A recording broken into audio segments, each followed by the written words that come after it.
Salam,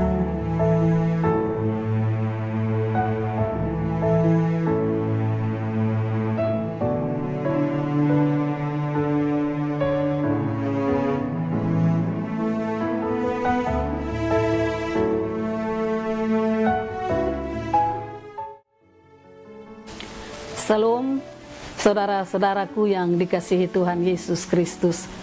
Semoga saudaraku semua selalu dalam lindungan Tuhan. Senang sekali rasanya dapat menjumpai saudara hari ini dalam acara Santapan Rohani Hosana bersama saya Penatua Esther Ating Nale. Saat ini kita akan belajar sedikit dari firman Tuhan yang dipilih dari pertama Samuel pasal 7 ayat 2 sampai ayat 14. Sebelum kita membaca dan merenungkannya, mari kita berdoa. Bapa kami di sorga, malam ini kami tunduk di hadirat-Mu. Kami mengucap syukur untuk kasih setia-Mu bagi kami sepanjang hari ini. Kami ada di dalam hari yang baru dan melakukan berbagai aktivitas kami bersama dengan Tuhan. Karena itu sebagai wujud syukur kami akan membaca dan merenungkan kebenaran firman-Mu. Kami mohon datanglah bersama dengan kami, karuniakan kami roh dan hikmat-Mu ya Tuhan, supaya kami memahami apa kehendak Tuhan bagi kami. Di dalam nama Tuhan Yesus kami berdoa. Amin.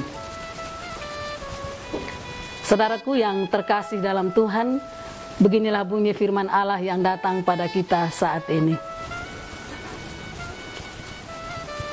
Orang Filistin terpukul kalah dekat Mispa.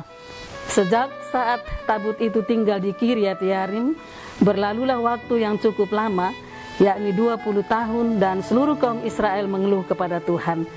Lalu berkatalah Samuel kepada seluruh kaum Israel demikian, "Jika kamu berbalik kepada Tuhan dengan segenap hati, maka jauhkanlah para allah asing dan para asitoret dari tengah-tengahmu, dan tujukan hatimu kepada Tuhan, dan beribadalah hanya kepadanya, maka ia akan melepaskan kamu dari tangan orang Filistin." Kemudian orang-orang Israel menjauhkan para Baal dan para asitoret dan beribadah hanya kepada Tuhan. Lalu berkatalah Samuel, "Kumpulkanlah segenap orang Israel ke Misma, maka aku akan berdoa untuk kamu kepada Tuhan." Setelah berkumpul di Misma, mereka menimba air dan mencurahkannya di hadapan Tuhan. Mereka juga berpuasa pada hari itu dan berkata di sana, "Kami telah berdosa kepada Tuhan." Dan Samuel menghakimi orang Israel di Mispa. Ketika didengar orang Filistin bahwa orang Israel telah berkumpul di Mispa, majulah raja-raja kota orang Filistin mendatangi orang Israel. Serta didengar orang Israel demikian, maka ketakutanlah mereka terhadap orang Filistin. Lalu kata orang Israel kepada Samuel, "Janganlah berhenti berseru bagi kami kepada Tuhan Allah kita, supaya ia menyelamatkan kita dari tangan orang Filistin itu." Sesudah itu Samuel mengambil seekor anak domba yang menyusu, lalu mempersembahkan seluruhnya kepada Tuhan sebagai korban bakaran. Dan ketika Samuel berseru kepada Tuhan bagi orang Israel, maka Tuhan menjawab dia.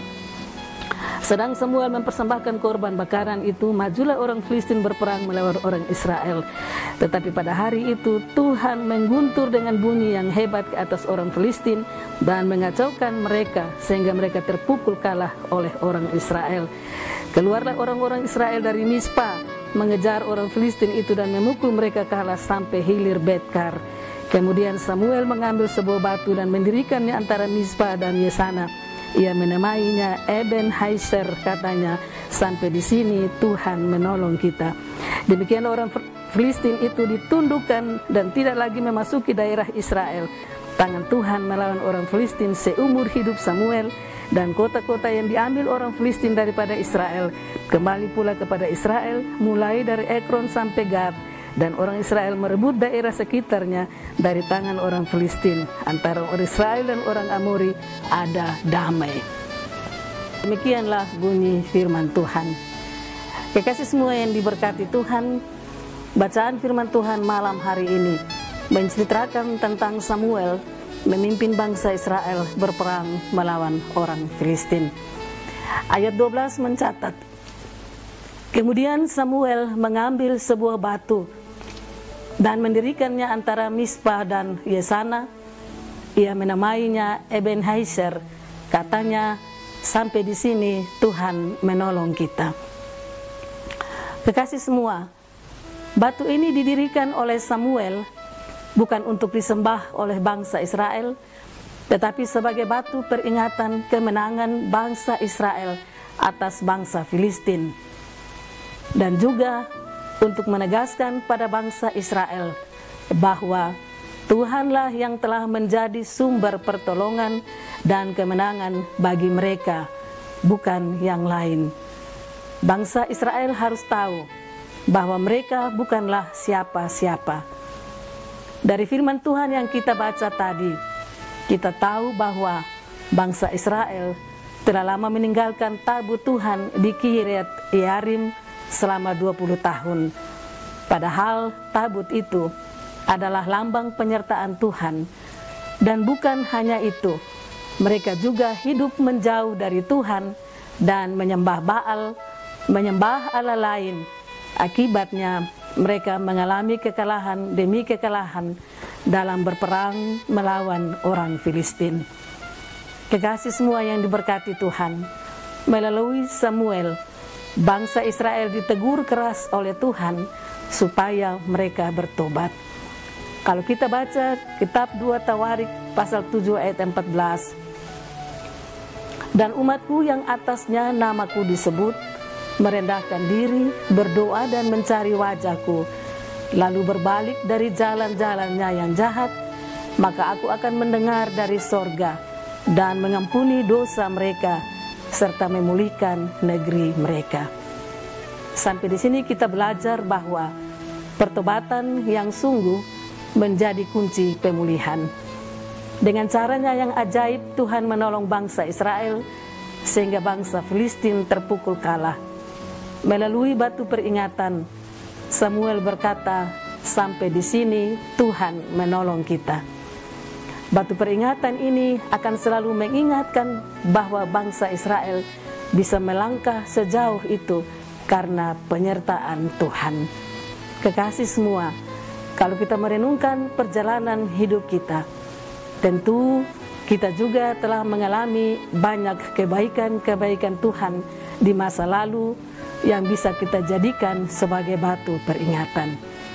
Mungkin kita sembuh dari sakit yang parah, atau hubungan dalam keluarga antara suami istri, orang tua dan anak-anak dipulihkan, atau pertolongan Tuhan dalam bentuk yang lain.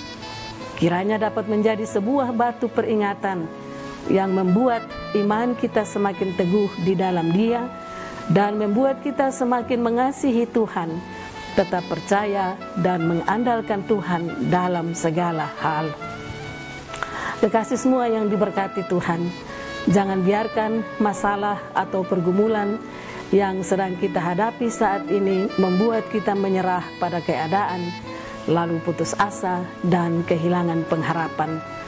Tetapi percayalah bahwa Tuhan yang telah menolong kita pada masa lalu akan menolong dan memberikan kemenangan pada kita saat ini dan di masa yang akan datang. Karena itu kekasih semua yang dikasihi Tuhan Yesus, jadikanlah setiap pertolongan Tuhan itu sebagai batu peringatan dalam hidup kita, sehingga kita dapat senantiasa bersyukur kepadanya. Tuhan Yesus memberkati kita semua. Amin. Mari kita amini firman Tuhan ini dengan berdoa. Kita berdoa. Kembali kami datang kepadamu, ya Tuhan, kami mengucap syukur untuk kesempatan yang Tuhan beri. Kami ada sejenak di sekitar firman-Mu. Tuhan, tolong kami supaya ketika kami menghadapi berbagai persoalan pergumulan, kami tidak putus asa, kecewa, lalu menyerah, tetapi kami tetap tahu bahwa Tuhan ada bersama dengan kami dan Tuhan selalu menolong kami. Di dalam nama Tuhan Yesus kami berdoa. Amin. Kekasih Tuhan, demikianlah renungan singkat untuk kita saat ini. Semoga setiap kita diberkati. Sampai jumpa lagi dalam kesempatan berikutnya. Tuhan Yesus memberkati kita semua. Salam.